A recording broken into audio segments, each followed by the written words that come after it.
ఈ ప్రపంచంలో విజయం సాధించే వాళ్ళు ఎవరు? అదృష్టం కలిగిన వాళ్ళ? కాదు. నిరంతరం కొత్త ఆలోచనలు చేసేవాళ్ళే. రియల్ ఎస్టేట్ మార్కెటింగ్ అనేది ఓ యుద్ధం. కానీ ఈ యుద్ధంలో గెలిచేది ఆయుధాలతో కాదు, ఆలోచనలతో.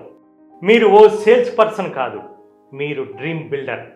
మీరు కస్టమర్ను కన్విన్స్ చేయటం కాదు, అతని భవిష్యత్తును మార్చటం. కస్టమర్కు ప్రత్యేకమైన అనుభూతిని కలిగించాలి. అంటే కస్టమర్కి కనెక్ట్ అయ్యే ఎబిలిటీని పెంచుకోవాలి. కస్టమర్ కలలను సాకారం చేయడానికి మీ ప్రజెంటేషన్ ఒక మ్యాజిక్ అవ్వాలి. ఇలా చేస్తేనే కస్టమర్ ఎవరైనా మొదట మిమ్మల్నే గుర్తుపెట్టుకుంటారు. మీ పేరే ఓ బ్రాండ్ అవుతుంది. మీ విజయం నాన్ స్టాప్ అవుతుంది. మీరు ఇండస్ట్రీకే ఓ లెజెండ్గా నిలుస్తారు.